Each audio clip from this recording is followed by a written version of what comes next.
Delhi police की जो यहाँ पर पॉलिटी की सीरीज चल रही है उसे आगे कंटिन्यू करते हैं। लास्ट वीडियो में हम क्या पढ़ रहे थे, कॉन्स्टिट्यूंट असेंबली। ठीक है, तो इसे आगे आज क्लास को आगे पढ़ते हैं। कल हमने अंतरिम गवर्नमेंट वाला टॉपिक पढ़ लिया था।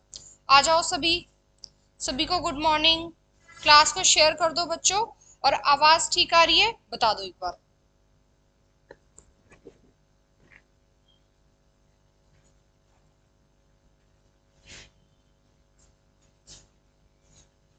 आवाज में तो कोई दिक्कत नहीं है। नमस्ते आशीष, मीना, सभी को गुड मॉर्निंग। क्लास को शेयर कर दो बच्चों, जो भी आपके साथ में दिल्ली पुलिस की तैयारी कर रहे हैं उन सभी तक इस क्लास को पहुंचाओ।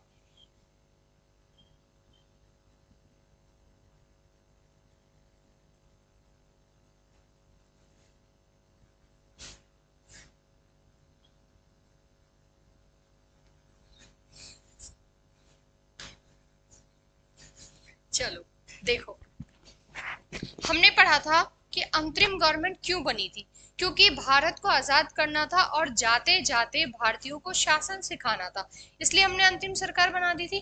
ठीक है, उसके बाद हमारी जो कॉन्स्टिट्यूंट असेंबली उसने कैसे कैसे काम करा है, तो देखो संविधान सभा के रूप में उसने कब से काम करना शुरू करा है।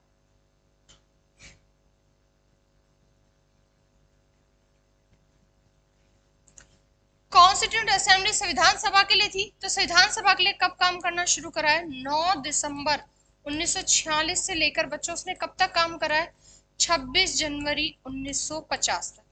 क्योंकि इस दिन हमारा कॉन्स्टिट्यूशन लागू हुआ, फुली इंप्लीमेंटेड कब हो रखा है, पूर्णतः लागू कब हुआ, 26 जनवरी 1950 तक। तो जब संविधान बनाने का काम था तब अध्यक्ष कौन बनते थे, डॉक्टर राजेंद्र प्रसाद। याद रखना, संविधान सभा के रूप में अध्यक्ष, तब ये काम हो रहा है।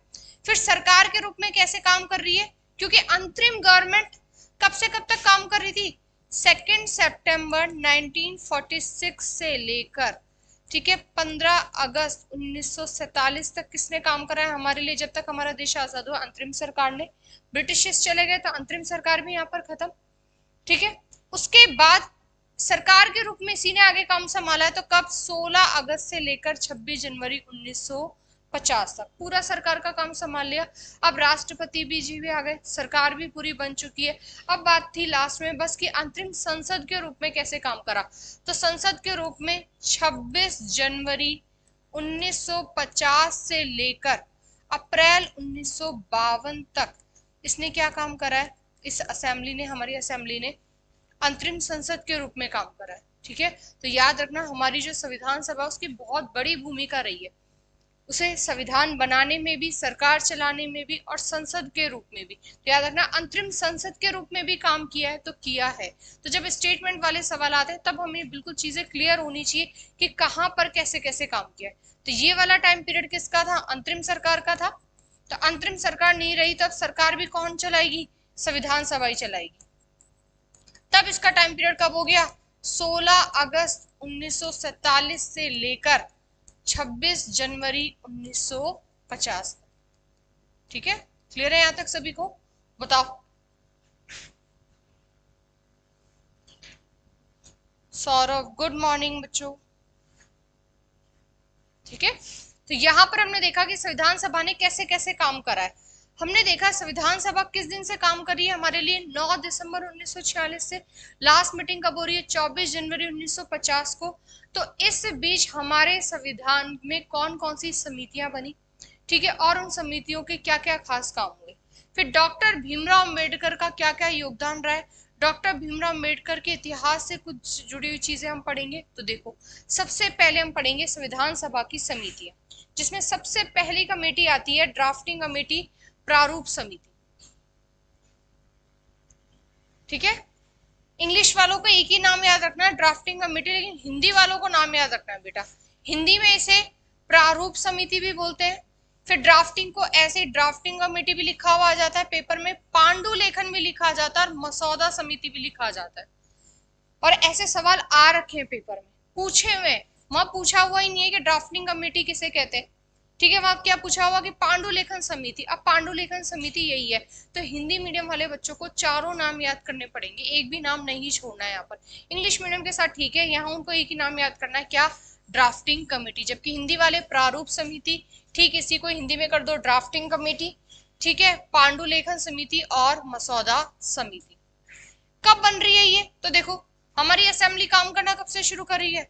9 दिसंबर 1946 से। तो अगले साल ये सारी समितियां बनी है, तो जिसमें सबसे मेन समिति कौन सी? हमारी प्रारूप समिति। कब हो रहा है इसका फॉर्मेशन? 29 अगस्त 1947। देश आजाद हो चुका है और अब हमारे संविधान बनाने की बारी आ रही है। तो 29 अगस्त 1947 को हमने किसके कहने पर? सत्यनारायण सिन्हा के प्रस्ताव पर। ये नाम याद रखना, ये नया नाम है हमारे लिए, ठीक है। सत्यनारायण सिन्हा के प्रस्ताव पर हमने कौन सी समिति बनाई थी? हमारी ड्राफ्टिंग कमेटी बनाई थी, जिसके अध्यक्ष किसको बनाया गया? डॉक्टर भीमराव अंबेडकर को। और साथ में हमने टोटल इसमें कितने थे? 1 + 6 7 मेंबर्स थे, तो 6 सदस्य और अलग थे और हमने एक क्या बना दिया? अध्यक्ष। तो 29 अगस्त को ये बन रही है, 30 अगस्त को अगले ही दिन डॉक्टर भीमराव अंबेडकर क्या चुने गए? ड्राफ्टिंग कमेटी के चेयरमैन। तो याद रखना किसके प्रस्ताव पर आ रही है? सत्यनारायण सिन्हा। अध्यक्ष सहित कुल कितने सदस्य हैं? तो 1 + 6 कितने हो गए? 7। ठीक है, अध्यक्ष को हटाकर पूछे तब आंसर 6 रहेगा और अध्यक्ष सहित कितने रहेंगे? 7। तो एक व्यक्ति कौन हो गए यहाँ से? डॉक्टर भीमराव अंबेडकर। अगले दिन ही बन जाते हैं। तो ये प्रस्ताव याद रखना है। देखो डेट भी याद कर लेते, नाम भी याद रख लेते, लेकिन अब हमें प्रस्ताव भी याद रखना है कि किसके प्रस्ताव पर? तो सत्यनारायण सिन्हा के प्रस्ताव पर क्या बनी हुई है? ड्राफ्टिंग कमेटी बनी हुई है, ठीक है। आगे देखो कौन कौन से व्यक्ति इसमें शामिल हो रखे हैं, तो सुनो। डॉक्टर भीमराव अंबेडकर तो क्या बने हुए हैं इसमें? चेयरमैन बने हुए, ठीक है, अध्यक्ष बने हुए। ये तो अध्यक्ष हो गए। अब पहले सदस्य कौन है इसमें? सैयद मोहम्मद सादुल्ला। दूसरे कौन है? अल्लादी कृष्ण स्वामी अय्यर। फिर तीसरे पे एन गोपाला स्वामी आयंगर। फिर कन्हैया लाल माणिक्य लाल मुंशी, के एम मुंशी, कन्हैया लाल माणिक्य लाल मुंशी। पांचवे पे एन माधव राव और टी कृष्णामाचारी। देखो एक हमने वीटी कृष्णामाचारी पढ़ा था, वीटी इधर लिख रही हूं मैं, वीटी, वो वीटी अलग है, वीटी कृष्णामाचारी, ठीक है। वो क्या बने थे? असेंबली के उपाध्यक्ष एससी मुखर्जी के बाद वो बने हुए अगले, ठीक है। ऐसे ही यहाँ पर क्या नाम है? टी कृष्णामाचारी। अब ये जो लास्ट के दो नाम है, पांचवे और छठे, ये शुरुआत की जो ड्राफ्टिंग कमेटी बनी थी उसमें शामिल नहीं थे। इनकी जगह दो व्यक्ति और थे, बीएल मित्र और डीपी खेतान। उन दोनों की जगह नए व्यक्ति कौन आए? एन माधव राव और टी कृष्णामाचारी, ठीक है। अब नाम कैसे याद रखने हैं, तो सुनो। अध्यक्ष का नाम तो हमने याद रख लिया भीमराव अंबेडकर। एक नाम याद रख लिया हमने, सैयद मोहम्मद सादुल्ला। अब उसके बाद सब में देखो, इधर इधर कृष्णा नाम आ रहा है, इधर गोपाल नाम आ रहा है, ठीक है। फिर कन्हैया लाल माणिक्यलाल मुंशी, के एम कन्हैया लाल माणिक्यलाल मुंशी। फिर क्या नाम आ रहा है? माधव। और फिर क्या नाम आ रहा है इसमें भी? टी कृष्णा। तो सब में किसके नाम आ रहे हैं? कृष्ण भगवान के नाम आ रहे हैं। वहां हमारे पास तो ऑप्शन में लिखा आएगा, हमें तो सीधा पहचानना है। तो एक नाम क्या याद रखोगे अध्यक्ष का? डॉक्टर भीमराव अंबेडकर। उसके अलावा सैयद मोहम्मद सादुल्ला और बाकी सब में कृष्ण भगवान के नाम देख देना, कृष्ण, गोपाल, कन्हैया लाल, माधव राव और टी कृष्णामाचारी। अपने आप नाम याद हो जाएंगे 2-4 बार पढ़ोगे तो। ये मत सोचना क्योंकि यहाँ से सारे नाम याद रखने ही रखने पड़ेंगे, क्योंकि सीधा सवाल आता है पेपर में कि कौन सा एक सदस्य ड्राफ्टिंग कमेटी में शामिल नहीं था। तो इसका मतलब ये 6 सदस्यों के नाम याद होने चाहिए।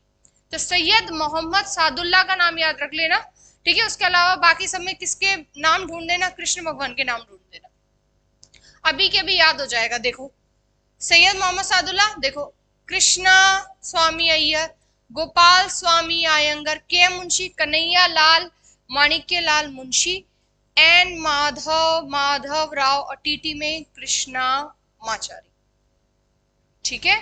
तो यहां से आपको सारा याद हो जाएगा। क्लियर है सभी को? बताओ।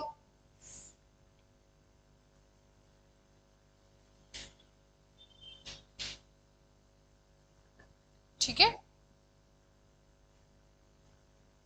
गुड मॉर्निंग बच्चों सभी को।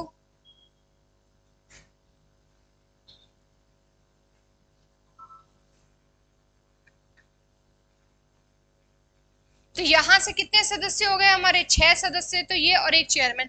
तो ड्राफ्टिंग कमेटी में टोटल कितने मेंबर थे? 7। और सातों के नाम याद होने चाहिए। यहाँ पर किसके प्रस्ताव पर ये ड्राफ्टिंग कमेटी बनी है, तो कौन लेकर आए थे प्रस्ताव, सत्यनारायण सिन्हा। ये नाम जरूर याद रखना है, बिल्कुल नहीं भूलना है, ठीक है। अब देखो ये जो लास्ट के दो व्यक्ति है एन माधव राव और टीटी कृष्णमाचारी, ये किसकी जगह आ रखे, क्योंकि ये कांग्रेस से नहीं थे, यहाँ पर निर्दलीय सीट से थे, तो किसकी जगह से थे, देखो एन माधव जो राव है, ठीक है, वो बीएल मित्र की जगह आए। उनकी तबीयत खराब थी तो उन्होंने क्या कर दिया था, बीएल मित्र ने यहाँ से रिजाइन कर दिया था, इसलिए कौन आ गए, एन माधव राव। ऐसे ही टीटी कृष्णमाचारी किसकी जगह आए हैं, डीपी खेतान की जगह आए, और डीपी खेतान की क्या हो गई थी, डेथ हो गई थी। तो इसका मतलब शुरू में जब ड्राफ्टिंग कमेटी बनी थी, अगर इस तरह से भी सवाल आता है डीप की शुरुआत में ड्राफ्टिंग कमेटी में कौन एक व्यक्ति शामिल नहीं था, तो वो ऑप्शन में क्या रखेगा, या तो एन माधव राव का नाम रखेगा या फिर टीटी कृष्णमाचारी, क्योंकि ये दोनों व्यक्ति शुरू में शामिल नहीं थे। तो इनकी जगह कौन थे, एन माधव राव की जगह कौन थे, एन माधव राव किसकी जगह आए, बीएल मित्र की जगह आए, और टीटी कृष्णमाचारी किसकी जगह है, डीपी खेतान, क्योंकि डीपी खेतान की डेथ हो गई थी और बीएल मित्र ने क्या कर दिया था, रिजाइन। तो इस तरह से भी और एग्जाम्स में सवाल पूछे हुए कि कौन एक व्यक्ति शुरू में शामिल नहीं था, तो एन माधव राव और टीटी कृष्णमाचारी शामिल नहीं थे। इनकी जगह कौन थे, तो ये भी याद रखना, किसने किसको रिप्लेस करा है, मिक्स मत करना। एन माधव राव ने बीएल मित्र को, टीटी कृष्णमाचारी ने डीपी खेतान को, क्योंकि इनकी क्या हो गई थी, डेथ, और इन्होंने क्या कर दिया था, रिजाइन कर दिया था, ठीक है। तो ये नाम भी याद रखना जिसने हटाया, पूरा पढ़ना है, कोई भी चीज छोड़नी नहीं है। उसके बाद एक सबसे इंपॉर्टेंट डेट आती है कि अब हमने कॉन्स्टिट्यूशन बनाना शुरू कर दिया है, कमेटी भी बना दी है। अब जब आप चीजें बना रहे हो तो पहली बार आप कॉन्स्टिट्यूशन की रीडिंग कब से करा रहे हो, ठीक है, संविधान का वाचन कब से शुरू हो रहा है, पहली बार कॉन्स्टिट्यूशन पढ़ा कब गया, क्योंकि पहली बार पढ़ा गया है, तो ये डेट बहुत इंपॉर्टेंट है हमारे लिए कि संविधान पहली बार कब पढ़ा गया, तो 4 नवंबर 1948 को, जो हमारी फर्स्ट रीडिंग हुई है, पहला वाचन जो शुरू हुआ है हमारा, वो उसी दिन से शुरू हुआ है, फर्स्ट रीडिंग, ठीक है। तो ये डेट बहुत इंपॉर्टेंट है कि संविधान को पहली बार कब पढ़ा गया, क्योंकि फिक्स डेट भी आ जाती है।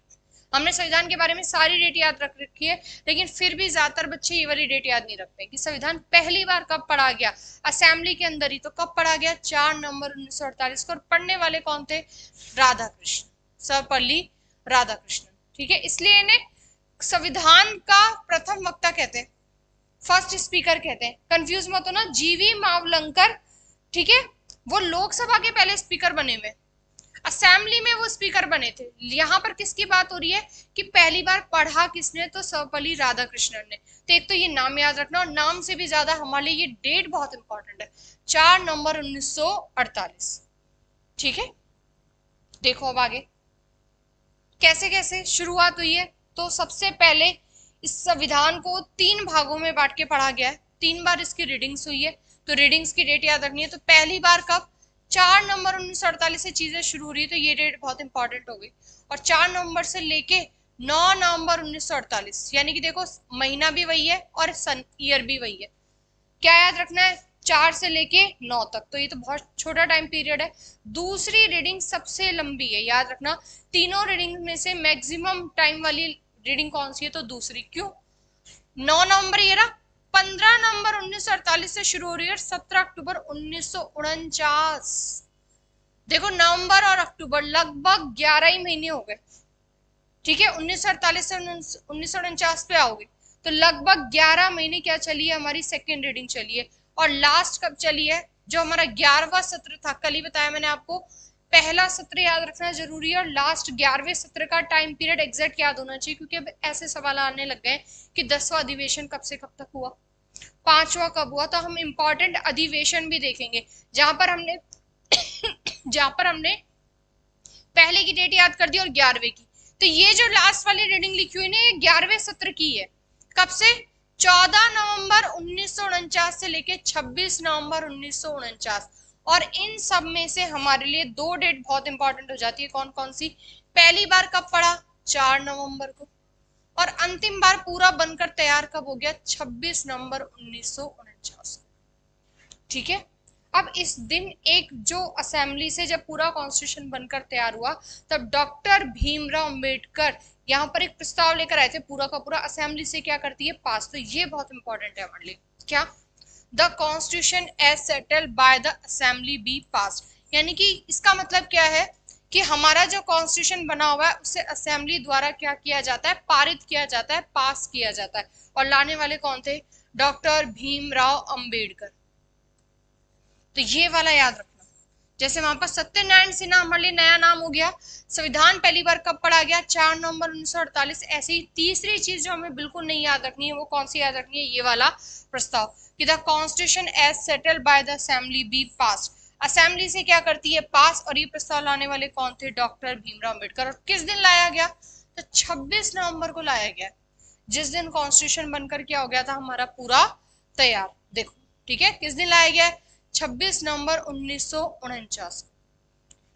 26 नवंबर को हम कौन सा डे मनाते हैं, कॉन्स्टिट्यूशन डे मनाते हैं, संविधान दिवस मनाते हैं।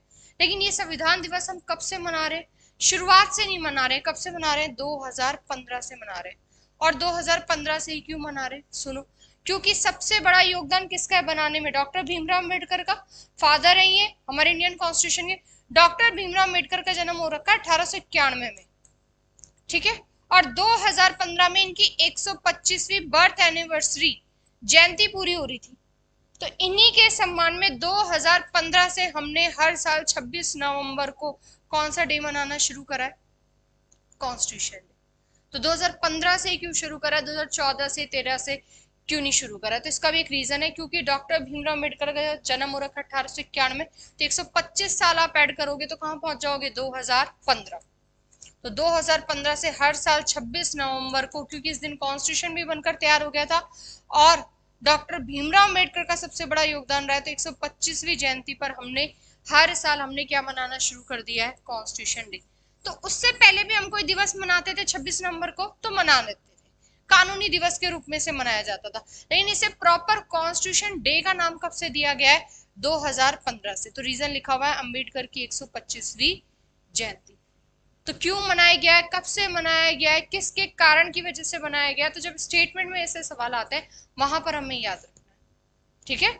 ये वाला ये जरूर याद रखना बच्चों, बहुत इंपॉर्टेंट है, इसे बिल्कुल नहीं भूलना है कि ये प्रस्ताव पास किया गया कि असेंबली इस बने हुए संविधान को पास करती है और लाने वाले कौन थे, भीमराव अंबेडकर, ठीक है। अब डॉक्टर भीमराव अंबेडकर के बारे में कुछ बातें देख लेते हैं। देखो इधर, उससे पहले देखो कि जब हमारा कॉन्स्टिट्यूशन बनकर तैयार हो गया था तो हमने इसे पूरी तरह से लागू नहीं किया था। टोटल उसमें आर्टिकल कितने थे, 395। इन 395 में से मात्र हमने 15 आर्टिकल ही लागू करे थे उस दिन, ठीक है, बाकी के आर्टिकल लागू नहीं किए थे। तो जब कॉन्स्टिट्यूशन बना था, यानी कि कब की बात हो रही है ये, 26 नवंबर 1949 की, तब कितने आर्टिकल थे, 395 आर्टिकल थे, 22 पार्ट से और 8 अनुसूचियां थी। लेकिन वर्तमान में भाग तो कितने हो गए हैं, 25, और अनुसूचियां कितनी हो गई हैं, 12, और आर्टिकल की संख्या भी बढ़ गई। यहाँ पर आर्टिकल की कैसे कि ABC, ऐसे नए आर्टिकल ऐड होकर कितने पे पहुंच गए, 468।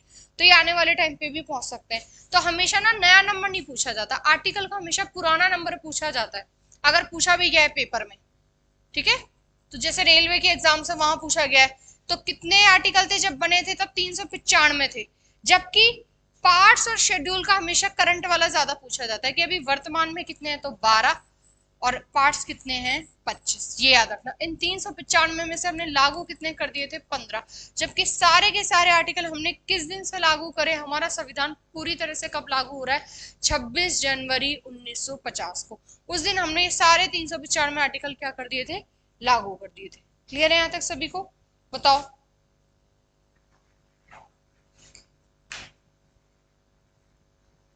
सभी को गुड मॉर्निंग। विशाल भारद्वाज,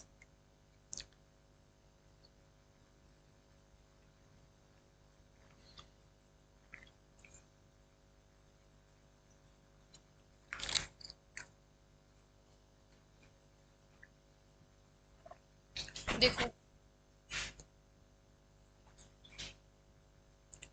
तो संविधान पूरी तरह से कब लागू हुआ है बच्चों, 26 जनवरी 1950 को।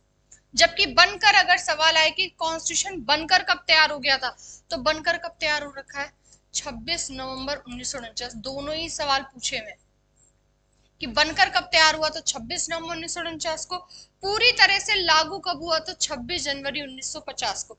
यहाँ पर तो मात्र कितने आर्टिकल लागू हुए थे, 15। तो आंशिक रूप से लागू हुआ था, ये बोल सकते हैं, आंशिक रूप से लागू हो चुका था, क्योंकि 395 में से 15 आर्टिकल लागू हुए। ठीक है, अब इस 26 नवंबर को बनकर तैयार हो गया, तो 26 जनवरी तक का इंतजार क्यों किया, ये बात मैं आपको बता चुकी हूँ कि दिसंबर 1929 में लाहौर सेशन हुआ था रावी नदी के किनारे, और अध्यक्ष कौन थे, पंडित जवाहरलाल नेहरू। और यहाँ पर पंडित जवाहरलाल नेहरू ने पूर्ण स्वराज की मांग कर दी थी, फुल इंडिपेंडेंस की, और उन्होंने पूर्ण स्वाधीनता दिवस भी मना लिया था, कब, 26 जनवरी 1930 को। तो हिस्ट्री में ये डेट बहुत इंपॉर्टेंट हो गई हमारे लिए, 26 जनवरी, इसीलिए हमने 2 महीने का और इंतजार कर रखा है। ठीक है, इसीलिए हम 2 महीने रुके रहे, वरना उस दिन 15 आर्टिकल लगाए थे तो बाकी के सारे भी तो लगा सकते थे। तो ये 2 महीने का इंतजार क्यों किया गया, क्योंकि ठीक 20 साल पहले 26 जनवरी 1930 को हम हमारा पहला पूर्ण स्वाधीनता दिवस मना चुके हैं, जिसकी डिमांड कांग्रेस के लाहौर अधिवेशन में रावी नदी के किनारे हो चुकी है। ठीक है, और अध्यक्ष कौन थे, पंडित जवाहरलाल नेहरू। याद रखना कि हर चीज के पीछे एक रीजन है, तो यहाँ सारी की सारी कहानियां एक दूसरे से जुड़ी हुई है, कि कोई भी चीज हुई है तो क्यों हुई है। फिर देखो, अब कॉन्स्टिट्यूशन बनने में कितना समय लगा, तो अब हमें 1949 तक ही कैलकुलेट करना है। तो देखो, 2 साल 11 महीने और 18 दिन, जबकि असेंबली ने कितने साल काम किया है, बताओ, पढ़ा चुकी हूँ मैं आपको, कमेंट में बताओ। कॉन्स्टिट्यूंट असेंबली ने कितने टाइम तक काम किया है, उसकी डेट अलग है। कॉन्स्टिट्यूशन बनने में कितना समय लगा, उसकी डेट अलग है। तो कल ही पढ़ाया आपको, इसलिए कमेंट में बताओ कि असेंबली ने कितने टाइम तक काम किया। ठीक है, कमेंट में सभी लिखकर बताओ। उसके बाद पूरा का पूरा जो हमारा कॉन्स्टिट्यूशन है, उसकी 3 कॉपी बना रखी थी हमने। पहली बात तो हमारा जो कॉन्स्टिट्यूशन है पूरा हाथ से लिखा हुआ है, कोई फोटो कॉपी नहीं है। इसको इंग्लिश में इटैलिक शैली में लिखने वाले कौन है, प्रेम बिहारी नारायण रायजादा। और प्रेम बिहारी नारायण रायजादा ने कोई भी पैसे नहीं लिए लिखने के लिए, 1 रुपया भी नहीं लिया इन्होंने। बस हर पन्ने पर क्या करा, अपना नाम और अपने दादाजी का नाम लिख रखा है। हर पेज पर, कॉन्स्टिट्यूशन के हर पेज पर, हर पन्ने पर अपना नाम लिखा हुआ है इन्होंने, लेकिन 1 रुपया भी नहीं लिया इन्होंने। बदले में इन्होंने क्या कर दिया, हर पेज पर अपना नाम लिख दिया। तो ये सवाल बहुत पूछा जाता है कि संविधान लिखा किसने, तो किसने लिखा, प्रेम बिहारी नारायण रायजादा ने लिखा। लेकिन इन्होंने तो इटैलिक शैली में लिखा हुआ है। हिंदी में किसने लिखा, तो हिंदी में हमें नया नाम याद करना है, बसंत कृष्ण वैद्य ने लिखा। और हमारे संविधान में जो चित्र बने हुए हैं, उसको पिक्टोरियल, उसको चित्रात्मक करने का काम किसने करा, तो राम मनोहर सिन्हा, प्लस एक और नाम याद रखोगे, नंदलाल बोस। ये दोनों नाम याद रखोगे। ठीक है, नंदलाल बोस और राम मनोहर सिन्हा, इन दोनों ने मिलकर पूरे के पूरे हमारे संविधान में जो भी चित्र बने हुए हैं, जब हम देखेंगे कि हमारी जो प्रियम्बल है वहां चित्र बने, उसके पीछे पार्ट्स है, जितने हमारे 22 भाग हैं, उन हर भाग के साथ एक चित्र है। जब पार्ट्स पढ़ेंगे वहां देखेंगे, तो उसको चित्रों से सजाने का काम किसने करा है, राम मनोहर सिन्हा। और ये सवाल पूछा हुआ है, तो राम मनोहर सिन्हा और नंदलाल बोस, और ऑप्शन में कोई सा भी नाम आ सकता है, तो दोनों नाम याद रखोगे। जबकि हिंदी में लिखने वाले कौन है, बसंत कृष्ण वैद्य, और इटैलिक शैली में इंग्लिश में लिखने वाले कौन है, प्रेम बिहारी नारायण रायजादा। एक भी पैसा नहीं लिया, और हर पन्ने पर क्या कर दिया इन्होंने, अपना नाम लिख दिया। तो अब ये आते हैं फैक्ट वाले सवाल कि कॉन्स्टिट्यूशन के बारे में और क्या क्या फैक्ट बचता है। तो अभी तक हमने इंपॉर्टेंट कमेटी में एक ही कमेटी पढ़ी है, ड्राफ्टिंग कमेटी। अभी हमारी बहुत सारी इंपॉर्टेंट कमेटीज बच रही हैं यहाँ पर। तो कॉन्स्टिट्यूंट असेंबली पूरा एक बेस वाला टॉपिक है, इसको पढ़ने में इतना टाइम लगता है। आगे के फिर टॉपिक छोटे हैं, उनको पढ़ने में इतना टाइम नहीं लगता। फिर जो सबसे बड़ा टॉपिक है वो फंडामेंटल राइट है, और उसके बाद प्रेसिडेंट में ही टाइम लगता है, बाकी टॉपिक छोटे हैं। ठीक है, तो देखो यहाँ से,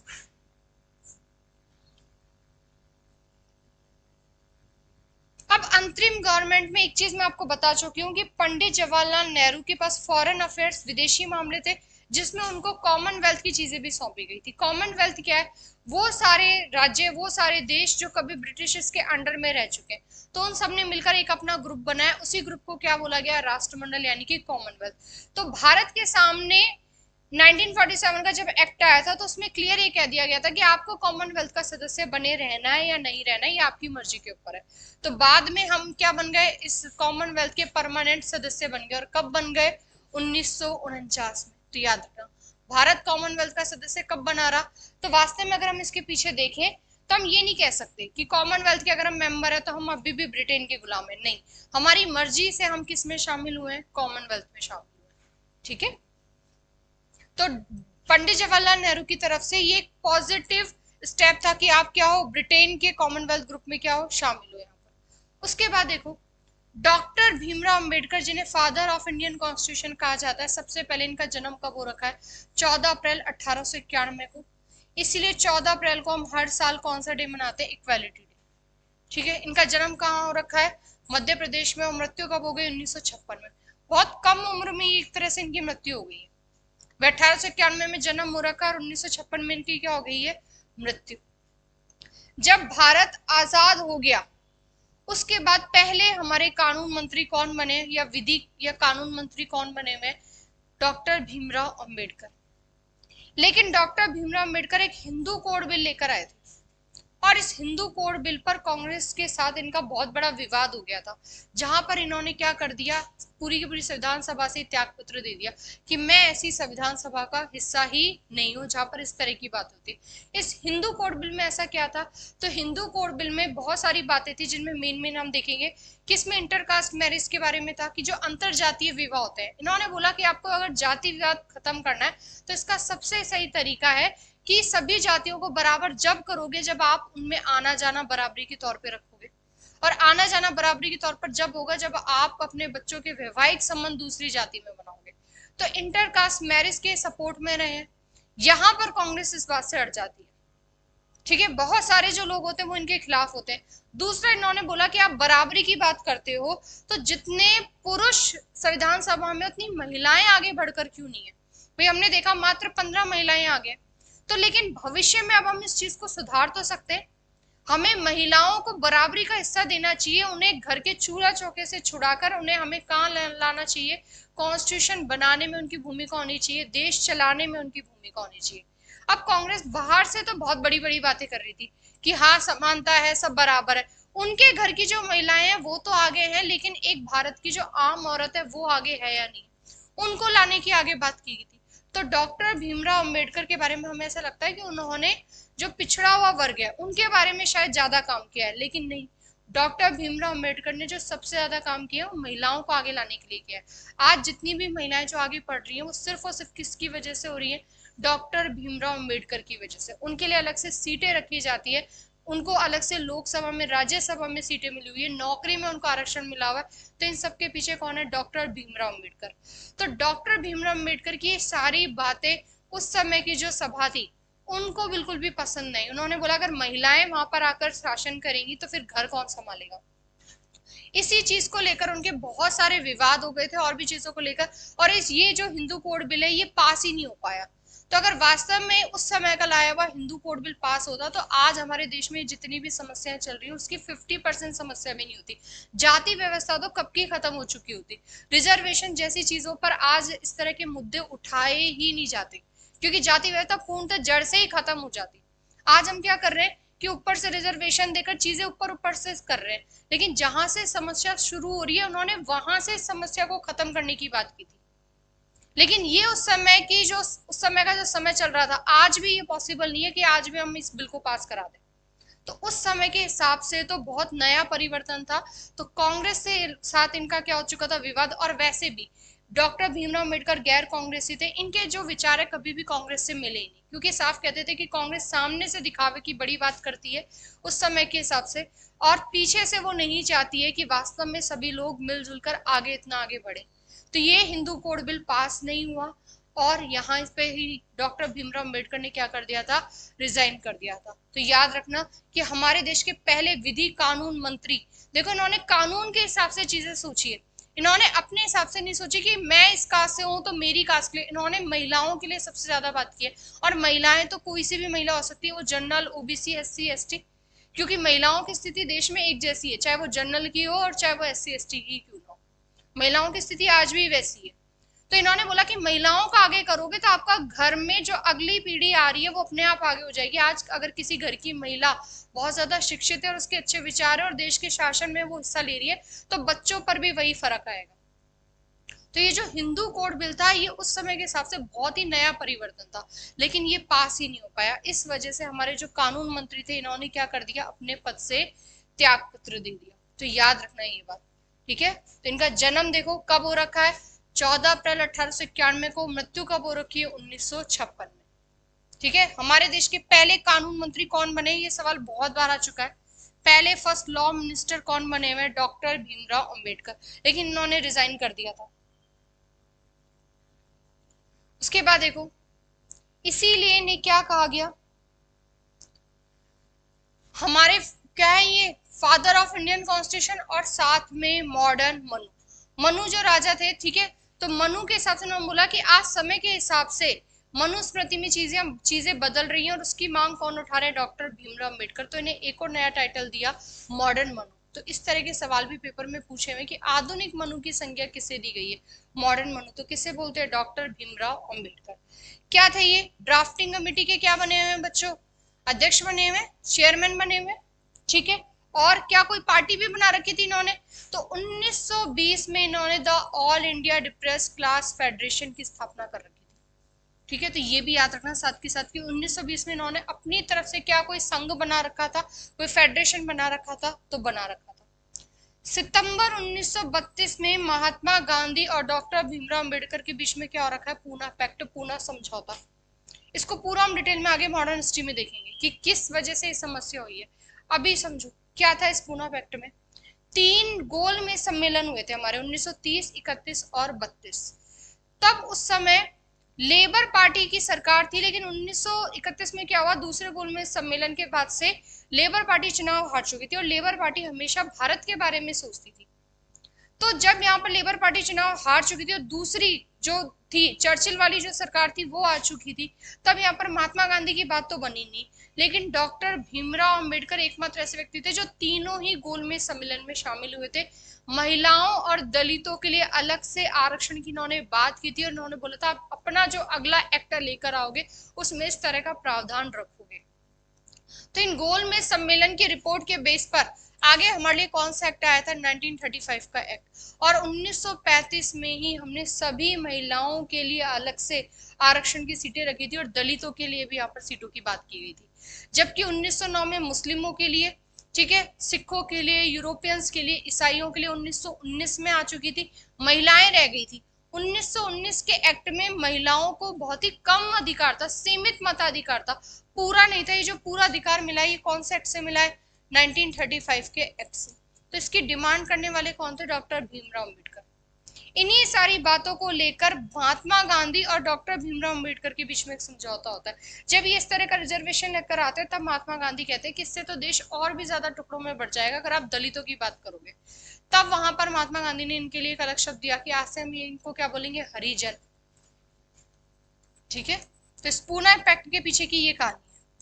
तो दोनों के बीच में एक समझौता हुआ, यहाँ पर गांधी जी की तरफ से अंबेडकर पे दबाव बनाया गया, अंबेडकर जी पर, और दोनों के बीच में एक समझौता हुआ, क्योंकि पूना में समझौता हुआ इसलिए इसे क्या बोला जाता है, पूना पैक्ट। और कब हो रहा है, सितंबर 1932 में।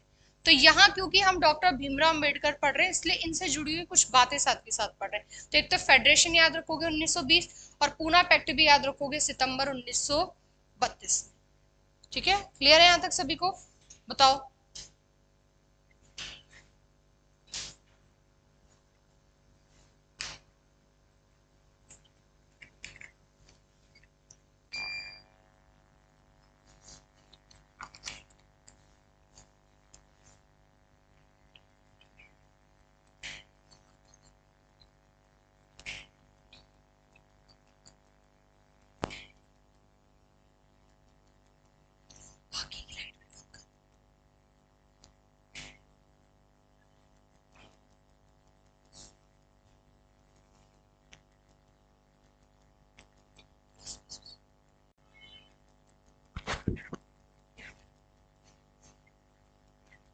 क्लियर है सभी को, चलो आगे देखो।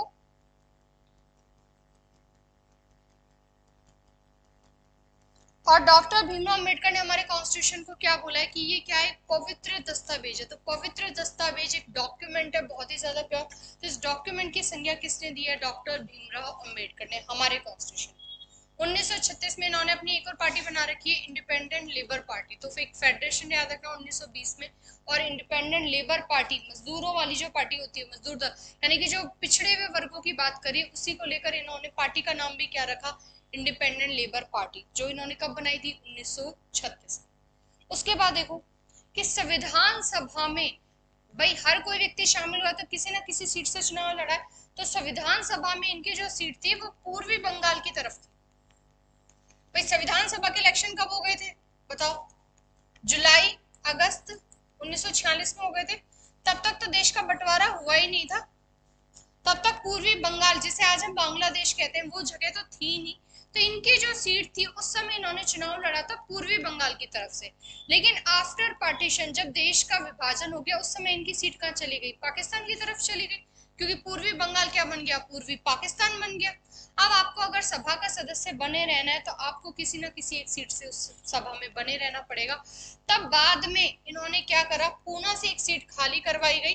पूना में एक व्यक्ति थे, कौन, एम आर जयकर। तो एम आर जयकर ने सीट खाली की और उसके बाद इन्होंने वहां से चुनाव लड़ा और संविधान सभा में बने रहे। तो याद रखना शुरुआत में इनकी सीट कहाँ से थी, तो इस तरह के सवाल पूछे जाते हैं पेपर में कि इन्होंने सिलेक्शन कहाँ से लड़ा था, तो कहाँ से लड़ा था, पूर्वी बंगाल से लड़ा था शुरुआत में। लेकिन आजादी के बाद पूना से इनकी सीट खाली कराई गई, क्योंकि इनकी सीट कहाँ चली गई थी, पूर्वी पाकिस्तान की तरफ, और इनके लिए सीट खाली करने वाले व्यक्ति कौन थे, एम आर जयकर। तो एक और नया नाम याद रखना है यहाँ से, ठीक है, ये वाला एम आर जयकर वाला। 1956 में इनकी मृत्यु हो गई। मरने के बाद 1990 में इनको क्या मिला हुआ है, भारत रत्न। तो ये भी याद रखना कि डॉक्टर भीमराव अंबेडकर को भारत रत्न कब मिला हुआ है, तो मरने के बाद, और कब, 1990 में, क्योंकि मृत्यु तो कब हो चुकी है इनकी, 1956 में। और मरने के कुछ टाइम पहले इन्होंने हिंदू धर्म को छोड़कर बौद्ध धर्म में अपना लिया था, क्योंकि शुरुआत से ही कहते थे कि हिंदू धर्म में पैदा होना ये मेरा भाग्य था, लेकिन मैं हिंदू धर्म में मरूंगा नहीं, क्योंकि बहुत हिंदू धर्म की जितनी भी कमियां थी उन सारी चीजों को देखकर इन्होंने बोला था कि इस धर्म में रहने से कोई फायदा ही नहीं है। तब इन्होंने देखा कि बौद्ध धर्म में इस तरह की चीजें नहीं है, तो इन्होंने मरने से कुछ टाइम पहले ही कौन सा धर्म अपना लिया था, बौद्ध धर्म। तो याद रखना, ठीक है। और इस तरह के इन्होंने स्टेटमेंट दिए थे कि मेरा पैदा होना हिंदू धर्म में मेरा भाग्य है, लेकिन मैं मरूंगा नहीं हिंदू धर्म में। तो इन्होंने बौद्ध धर्म अपना लिया था मरने से कुछ समय पहले। और 1990 में इन्हें क्या मिल चुका है, भारत। उसके बाद देखो यहाँ से हमने डॉक्टर भीमराव अम्बेडकर की भी बात कर ली। अब हम कुछ फैक्टर देखते हैं जो हमारी कॉन्स्टिट्यूंट असेंबली से जुड़े हुए हैं। पहली बात, हमारी जो संविधान सभा थी, इसका सिंबल यानी कि इसका जो लोगो हमने बना रखा था, वो क्या बना रखा था, हाथी, एलिफेंट बना रखा था, ठीक है। ये छोटे छोटे फैक्टर जो कई बार रैंडम क्वेश्चन आ जाते हैं, तो एक भी चीज छोड़नी नहीं है हमें यहाँ पर। तो संविधान सभा का प्रतीक चिन्ह क्या बना रखा था, हाथी। संविधान का, हमारा जो भारत का संविधान है, इसके लिए कुछ स्टेटमेंट भी दिए गए, तो स्टेटमेंट भी याद रखना कि भारत का संविधान विश्व का सबसे बड़ा लिखित संविधान है, ठीक है, वर्ल्ड का लार्जेस्ट रिटन कॉन्स्टिट्यूशन है। और ये बात बोलने वाले कौन है, आइवर जेनिंग्स, जवाहरलाल नेहरू के दोस्त हुआ करते थे आइवर जेनिंग्स। पहले ड्राफ्टिंग कमेटी के चेयरमैन यही बनने वाले थे, लेकिन किसको बना दिया गया था, डॉक्टर भीमराव अंबेडकर। तो आइवर जेनिंग्स के तो बहुत सारे स्टेटमेंट है। तो याद रखना कि भारत का संविधान विश्व का सबसे बड़ा लिखित संविधान है। छोटे पेपर में तो पूछा जाता है कि सबसे बड़ा संविधान किस देश का है, भारत का। लेकिन हमारा जैसा पेपर है, जो स्टैंडर्ड है हमारे पेपर का, तो वहां पर स्टेटमेंट याद रखना कि स्टेटमेंट बोला हुआ किसने, तो आइवर जेनिंग्स ने बोला। और प्रतीक चिन्ह हमने क्या रख रखा है, हाथी, ठीक है। जैसे वहां हमने फैक्ट याद रखे कि हिंदी में बसंत कृष्ण वैद्य ने लिखा है, इंग्लिश में प्रेम बिहारी नारायण रायजादा ने लिखा है, चित्रात्मक काम राम मनोहर सिन्हा और नंदलाल बोस ने किया है। तो ये सारे नए नाम भी हमें याद रखने। उसके बाद देखो, अमेरिका का जो संविधान है विश्व का सबसे लिखित संविधान है, लेकिन सबसे छोटा भी है, सबसे छोटा है और सबसे पुराना लिखित संविधान है, ठीक है। इनका संविधान है वो कब का बना हुआ है, मार्च 1789 का ही बना हुआ है। तो इनके यहाँ पर भी 1787 में क्या बन गई थी, असेंबली, एक संविधान सभा बनी थी, और उसके ठीक 2 साल बाद अमेरिका का भी क्या बन गया था यहाँ पर, संविधान। तो विश्व का सबसे छोटा पुराना लिखित संविधान किसका है, अमेरिका का। सबसे बड़ा लिखित संविधान किसका है, भारत का। और ये स्टेटमेंट देने वाले कौन है, आइवर जेनिंग्स का नाम याद रखना ही रखना है। आगे देखो, सर्वप्रथम कौन से व्यक्ति हैं जहां से ये संविधान की शुरुआत हुई और संविधान शब्द की, तो पहली बार संविधान शब्द का यूज करने वाले, कि संविधान भी कोई शब्द होता है, इस वर्ड का यूज करने वाले कौन है? Henry man. और हेनरी मैन कौन थे? ब्रिटिश थे। ठीक है, हालांकि ब्रिटेन से ये चीजें निकली हुई हैं, लेकिन ब्रिटेन का संविधान क्या है? अलिखित संविधान है, अनरिटन कॉन्स्टिट्यूशन है। याद रखना, सबसे पुराना तो है, ठीक है, लेकिन सबसे पुराना कब? जब बिना लिखे हुए में। और लिखे हुए में, रिटर्न में सबसे पुराना किसका है? अमेरिका का। बिना लिखे हुए में सबसे पुराना किसका है? ब्रिटेन का संविधान। और कैसा है? Unwritten constitution. ठीक है, इसीलिए मदर ऑफ लॉ, कानून की जननी भी किसे कहा जाता है? ब्रिटेन।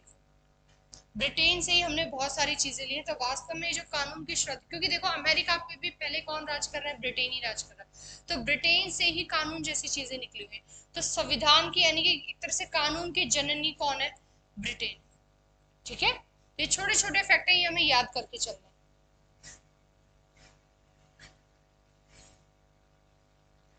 ठीक है, आगे देखो। अब हम देखेंगे संविधान सभा की समितियां, कि संविधान सभा में कितनी समितियां बनी हुई थी। तो यहां तक क्लियर है सभी को? बताओ।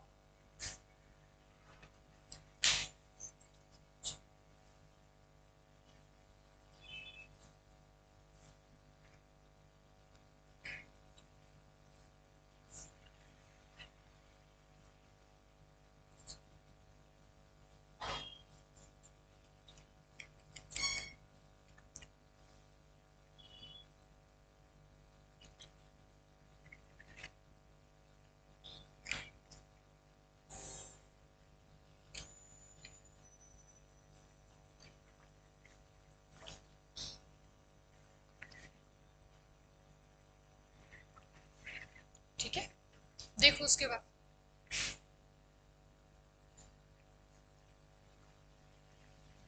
अब हम देखेंगे कुछ समितियां, कि संविधान सभा की समितियां कौन कौन सी हैं।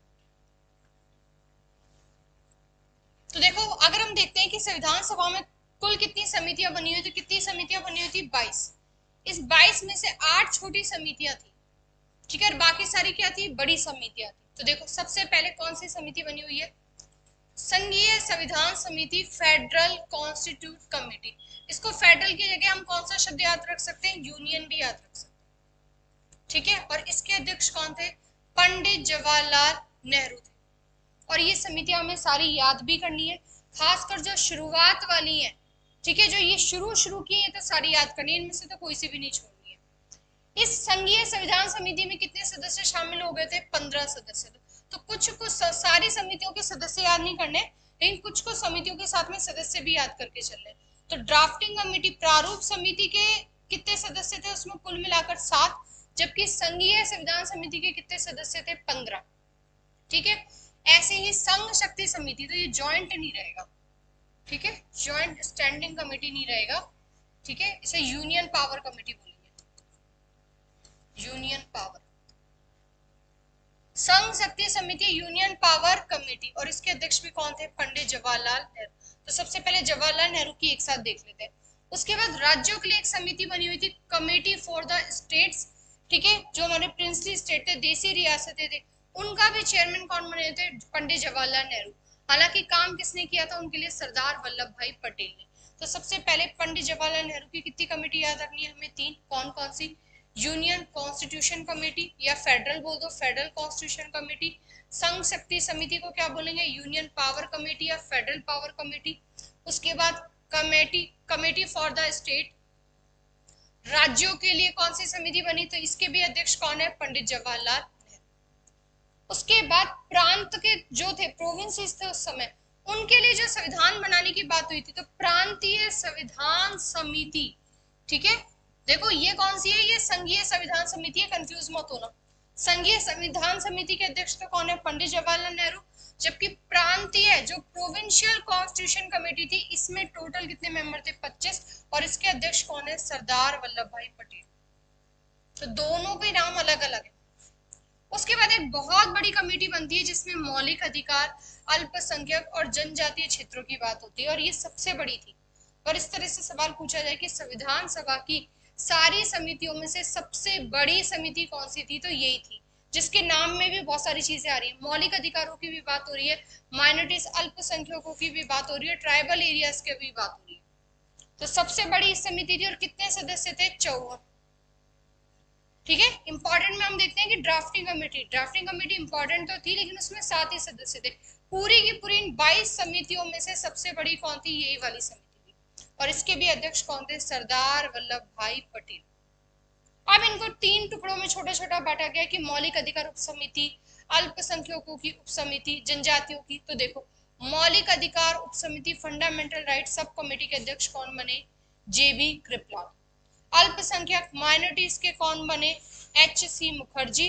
और जो यहाँ पर जनजातीय क्षेत्र वाले असम को छोड़कर वाला जो एरिया है, उसके लिए काम करने के लिए आगे कौन आए? गोपीनाथ बारदुलाई। ये 3 नाम भी याद रखना। और ये वाला सवाल आ रखा है कि मौलिक अधिकार उप समिति सब कमेटी के अध्यक्ष कौन थे? तो कौन थे? जेबी कृपलानी। शुरुआत में जो तीनों की एक बड़ी कमेटी बनी थी, वो ये तीनों के तीनों किसके अंडर में रह के काम करेंगे? जेबी कृपलानी, एस.सी. मुखर्जी और गोपीनाथ बारदुलाई। सरदार वल्लभ भाई पटेल सबसे बड़ी कमेटी थी, और कितने सदस्य शामिल थे? 54 सदस्य शामिल थे। ठीक है, तो देखो सबसे पहले वापस देखो, यूनियन कॉन्स्टिट्यूशन कमेटी या फेडरल कॉन्स्टिट्यूशन कमेटी 15 सदस्य है, पंडित जवाहरलाल नेहरू। कुल कितनी समितियां थी? 22। 22 में से छोटी 8 थी। ठीक है, संघ शक्ति समिति, ठीक है, यूनियन पावर कमेटी के भी कौन है? पंडित जवाहरलाल नेहरू। राज्यों के लिए जो समिति बनी हुई कमेटी फॉर द स्टेट, उसके अध्यक्ष भी कौन है? पंडित जवाहरलाल नेहरू। फिर जब जैसे प्रांतों की बात आएगी, प्रोविंसेस की बात आएगी कॉन्स्टिट्यूशन बनाने की, तब अध्यक्ष कौन बन जाएंगे? सरदार वल्लभ भाई पटेल। फिर मौलिक अधिकार जो बहुत इंपॉर्टेंट है, मौलिक अधिकारों की, अल्पसंख्यकों की और जनजातीय क्षेत्रों के लिए समिति बनी। ये सबसे बड़ी समिति थी, 54 सदस्य थे। तो सबसे 22 समितियों में से सबसे बड़ी कौन सी थी? यही थी। और इसके अध्यक्ष भी कौन है? सरदार वल्लभ भाई पटेल। अब 3 नाम आ रहे हैं इसमें, 3 शब्द, तो तीनों को सब कमेटी में भी यहाँ पर डिवाइड कर दिया। मौलिक अधिकार उप समिति, अल्पसंख्यक समिति और उत्तर पूर्व सीमांत जनजातीय क्षेत्र था, जो उत्तर पूर्व की तरफ सीमा से लगा हुआ, उसमें बस असम राज्य शामिल नहीं था। उसके लिए अध्यक्ष कौन थे? गोपीनाथ, ठीक है, गोपीनाथ बारदुलाई। ठीक है, देखो आगे और कौन कौन सी समितियां थी इंपॉर्टेंट। तो देखो,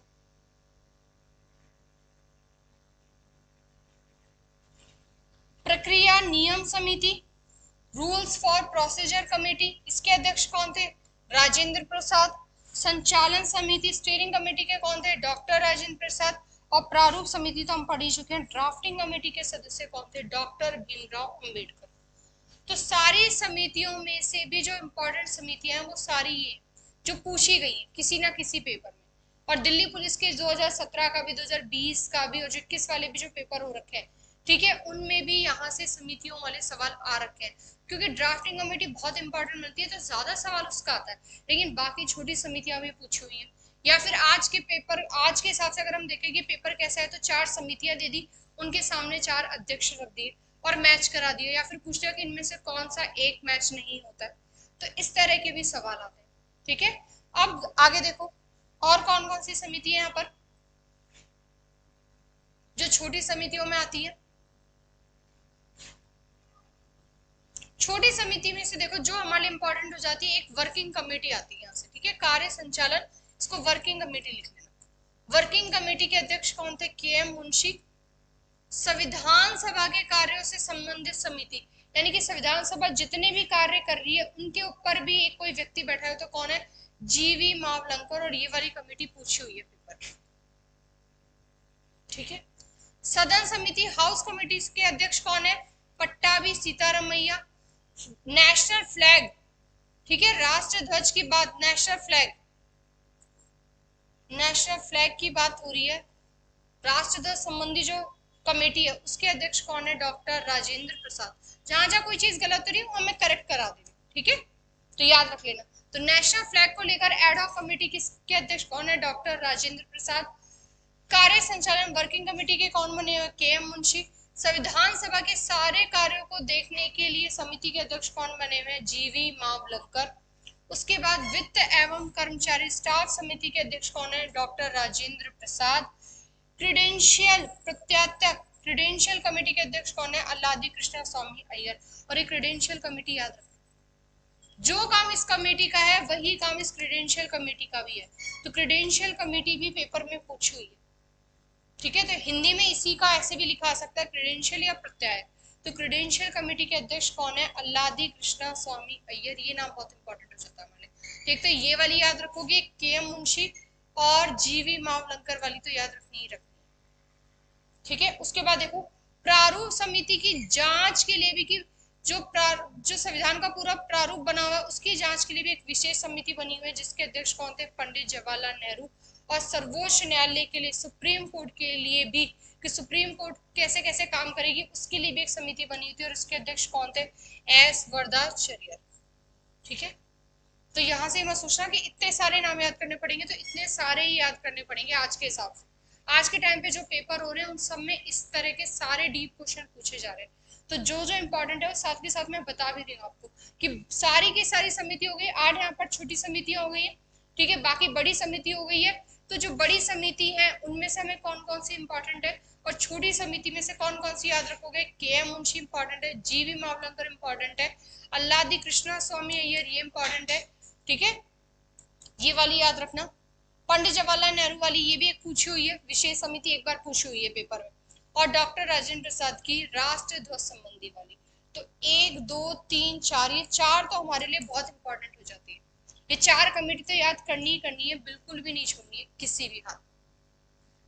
आगे देखो, ये तो हो गई हमारी समितियों की बात, ठीक है। अब उसके अलावा इनमें से जो समितियां हैं, ठीक है, ये सारी इसलिए लिखी हुई कि भाई आपको कोई और नई कमेटी आ जाए तो यहाँ से देख लेना कि और कौन कौन सी समिति। तो जितनी इंपॉर्टेंट कमेटीज है जो जो पेपर में पूछी हुई सारी हम पढ़ चुके हैं, उसके अलावा फिर ये और छोटी मोटी मिलाकर जितनी भी कमेटी है पूछ चुकी है, ठीक है। इसमें से अगर नागरिकता वाली जरूर याद रख लेना कि बस नागरिकता पर, सिटीजनशिप पर एडॉक कमेटी कौन सी बनी हुई है, ठीक है। तो इसके अध्यक्ष भी कौन है? पंडित जवाहरलाल नेहरू। क्योंकि देखो पंडित जवाहरलाल नेहरू बहुत इंपॉर्टेंट पर्सनैलिटी है, तो इन सब में से कम पंडित जवाहरलाल नेहरू वाली तो सारी याद होनी चाहिए, ठीक है। तो ये याद रख लेना। एस के धर वाली कमेटी अब हम पढ़ेंगे तो ये तो अपने आप ही याद हो जाएगी आपको। अभी एक सेपरेट टॉपिक है हमारा राज्यों का पुनर्गठन। वहां पर हम देखेंगे कि भाषा के आधार पर नए राज्य बनाने की मांग शुरू हुई थी कि जिस राज्य में जो भाषा बोलते हैं उसको उसी नाम से वो राज्य हो जाए, उस राज्य में सिर्फ उसी भाषा वाले लोग रहे। तो इसके लिए सबसे पहले जो कमेटी बनी थी वो कौन सी बनी थी? एस के दर। और एस के दर इलाहाबाद हाई कोर्ट के रिटायर्ड जज हुआ करते थे। तो ये वाली कमेटी तो आपको अपने आप वैसे ही याद हो जाएगी, एस के दर वाली। तो पंडित जवाहरलाल नेहरू वाली सारी याद कर लेना, बाकी जो इंपॉर्टेंट बताई है जहां जहां स्टार लगाया है वो वाली कमेटी में से तो कोई भी मत छोड़ो, ठीक है। आगे देखो, अब कुछ सीधे सीधे फैक्ट याद रखने हमें कि संविधान सभा के अस्थायी अध्यक्ष कौन बने थे। तो भाई 9 दिसंबर को कौन बने थे बताओ? सच्चिदानंद सिन्हा। ये नाम हम पढ़ चुके, ठीक है। टेम्परेरी चेयरमैन कौन बने हुए थे? सच्चिदानंद सिन्हा। स्थायी अध्यक्ष परमानेंट प्रेसिडेंट कौन बने थे? डॉक्टर राजेंद्र प्रसाद। कब? 11 दिसंबर को। और ये कब बने थे? 9 दिसंबर को। ये दोनों नाम हम पढ़ चुके हैं। संविधान सभा के उपाध्यक्ष बने थे 2 व्यक्ति, कौन कौन? एस.सी. मुखर्जी और वी.टी. कृष्णामाचारी। ये भी हम पढ़ चुके हैं। ये साथ में एक साथ सीधे फैक्ट लिखे हुए हैं, ठीक है, कि सारे नाम एक साथ मेन में ना जाए ताकि कोई भी नाम रह नहीं जाए। संविधान सभा के सचिव सेक्रेटरी कौन बने? एच.वी.आर. अयंगर। और ये पढ़ाते टाइम ये हम पढ़ चुके हैं पहले ही कि सेक्रेटरी कौन बने थे, और ये इंपॉर्टेंट है, ये आया हुआ सवाल है बच्चों का कि संविधान सभा के सेक्रेटरी सचिव कौन बने? तो कौन बने? एच.वी.आर. अयंगर, ठीक है। संविधान सभा के मुख्य प्रारूपकार, मुख्य जो ड्राफ्ट तैयार हुआ था उसमें कौन थे? एस.एन. मुखर्जी। तो ये वाला नाम भी याद रखोगे कि सेक्रेटरी कौन थे? एच.वी.आर. अयंगर। और मुख्य प्रारूपकार यानी कि संविधान सभा कैसे कैसे काम करेगी इसके लिए कौन से व्यक्ति थे? एस.एन. मुखर्जी। ये याद रखो। संवैधानिक सलाहकार कौन थे? बी.एन. राव। इनका नाम हम देख चुके हैं, ठीक है। और संविधान निर्मात्री सभा के अध्यक्ष कौन रह चुके हैं? डॉक्टर राजेंद्र प्रसाद। यानी कि जब जब संविधान बनाने के रूप में काम करी थी तब तब अध्यक्ष कौन है? डॉक्टर राजेंद्र प्रसाद। तो इन सारों में से जो 7 पॉइंट लिखे हैं इनमें से हमने सब सारे पढ़े हुए हैं। हमारे लिए सबसे मेन नए नाम क्या है? चौथे और 5वें वाला कि मुख्य प्रारूपकार कौन है, ये नाम इंपॉर्टेंट है, एस.एन. मुखर्जी का। और सेक्रेटरी कौन रह चुके हैं? एच.वी.आर. अयंगर। ये भी याद रखना, ठीक है। अभी लास्ट में बस हमारे फैक्ट चल रहे हैं, हमारा टॉपिक खत्म होने वाला है। उसके बाद हमारे कुछ इंपॉर्टेंट सेशन आते हैं, ठीक है, कौन कौन से सेशन है, तो जितने भी जो भी सेशन है वो रेड से हाईलाइट हो रखे हैं, वो तो हमें याद करके चलने ही चलने, बिल्कुल नहीं छोड़ने। तो वही वही सेशन पढ़ेंगे हम बस। सबसे पहले हमारा पहला सेशन हो जाता है कब से 9 से लेकर 23 दिसंबर 1946 तक। हमारी संविधान सभा ने देखो टोटल कितने सेशन है, 12, 3 साल 1 महीने और 16 दिन काम करा है, ये भी हम पढ़ चुके हैं। ठीक है, 9 से लेकर 23 दिसंबर 1946 तक। और इसमें क्या हुआ था, ऑब्जेक्टिव रिजोल्यूशन, उद्देश्य प्रस्ताव लाया गया था। कौन लेकर आए थे, डॉक्टर भीमराव अंबेडकर। उसके बाद हम सीधा देखेंगे हमारा फिफ्थ सेशन। तो फिफ्थ सेशन कब हो रहा है, 14 से लेकर 30 अगस्त 1947 तक। और फिफ्थ सेशन के अंदर ही हमने हमारी संविधान सभा को क्या बनाया था, एक सोवरेन संप्रभु निकाय बनाया था। ठीक है, देखो कब डेट चल रही है, 14 से 30 अगस्त। संप्रभु क्यों, क्योंकि 15 अगस्त को देश आजाद होना है यहाँ पर। और अब जो भी काम करेगी हमारे लिए वो कौन करेगी, संविधान सभा। तो संविधान सभा को यहाँ से हमने क्या बनाया, एक संप्रभु सोवरेन चीज बनाया। सोवरेन का मतलब क्या है, जब सारी शक्तियां उसी के पास होती है। तो हमारे देश में काम करने वाली कौन थी, संविधान सभा। सारी शक्तियां हमने किसको दे रखी थी, संविधान सभा को। तो यहाँ से फिफ्थ सेशन हमारे लिए इंपॉर्टेंट हो जाता है। तो इसकी डेट आप याद रख सकते हो, इसे रटने की जरूरत नहीं है। देश कब आजाद हो रहा है, 15 अगस्त को। ठीक है, तो ठीक एक दिन पहले 14 अगस्त को जब पाकिस्तान का वहां पर वो बन रहा है स्वतंत्रता दिवस, तो 14 अगस्त से लेकर 30 अगस्त 1947 के बीच में कौन सा सेशन हो रहा, फिफ्थ सेशन। और इसमें हमने क्या करा, हमारी संविधान सभा को संप्रभु निकाय बनाया। ठीक है, ठीक इससे पहले 22 जुलाई को क्या हो रहा था, हमने हमारा नेशनल फ्लैग अडॉप्ट करा था। इसलिए 22 जुलाई को हम हर साल क्या मनाते हैं, नेशनल फ्लैग डे मनाते हैं। तो ये कौन से सेशन में हो रखा है, चौथे सेशन में, क्योंकि 5वां सेशन तो 14 तारीख से शुरू हो रखा है। उसके बाद देखो संविधान का पहला वाचन पहली बार कब पढ़ना शुरू हो रखा है, 4 नवंबर 1948 को। पहली रीडिंग तो कौन से सेशन में हुई है, 7वें सेशन में। तो ये याद रखना कि 7वें सेशन में हमने क्या कर रखा है, 4 नवंबर 1948 को पहली रीडिंग। संविधान पहली बार कब पढ़ा गया, 4 नवंबर 1948। ठीक है, तो यहाँ से हमारा 7वां सत्र होता है। तो जो मेन लिखे हुए हमें यही याद करने हैं। उसके बाद देखो संविधान का हिंदी में अनुवाद का प्रस्ताव कौन से सेशन में आया, तो 9वें सेशन में आया। ठीक है, तो जहां पर अब हम इसे बीच की डेट याद करने की जरूरत है, संविधान का हिंदी में अनुवाद कौन से सेशन में, 90 में। 10वां सत्र बच्चों पेपर में पूछा हुआ कि 10वां सत्र कब से कब तक था, तो 6 से 17 अक्टूबर 1949। और कौन सा वाचन हुआ था, क्योंकि दूसरा वाचन यहाँ से चल रहा था। और 11वां सत्र तो इंपॉर्टेंट है ही हमारे लिए, 14 से लेकर 26 नवंबर 1949 को। थर्ड रीडिंग भी इसी समय हो रही है, तीसरा वाचन हो रहा है। और इस दिन 26 नवंबर को क्या हो गया था, हमारा कॉन्स्टिट्यूशन बनकर तैयार हो गया था।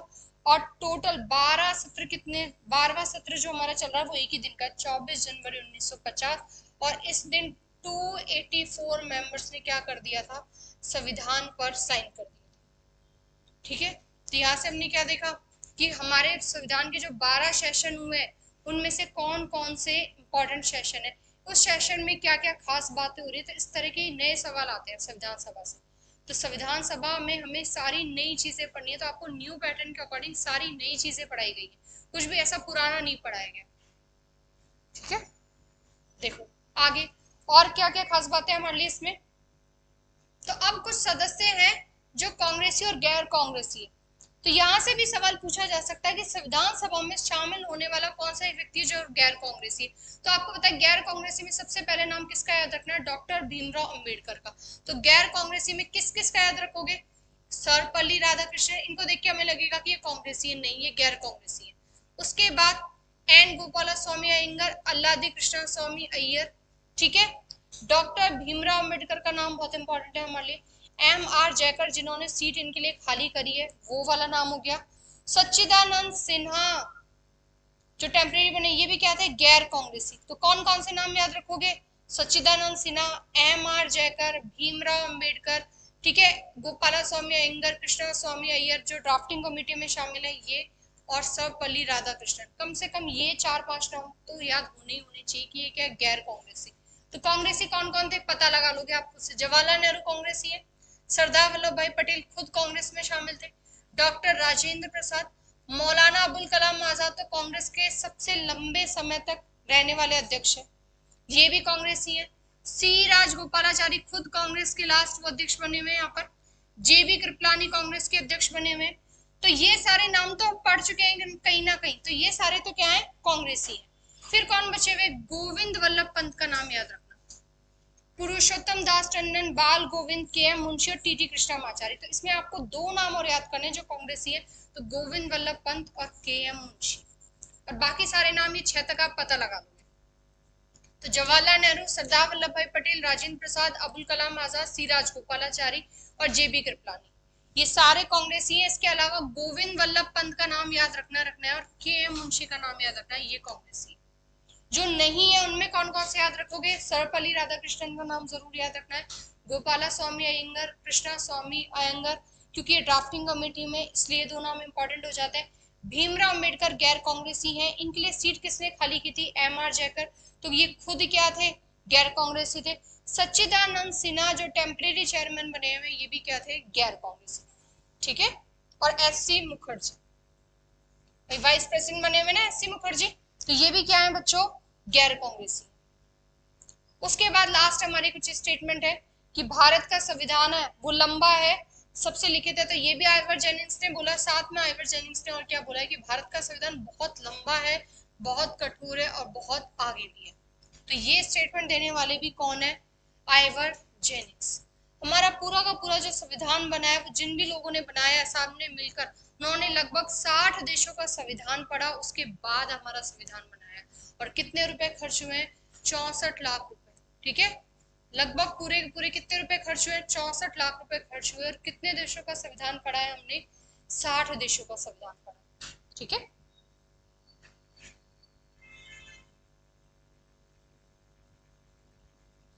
चलो, इसके आगे एक छोटी सी चीज है, ठीक है, तो उसे पूरा डिटेल में हम नेक्स्ट क्लास में पढ़ेंगे। और फिर हमारा अगला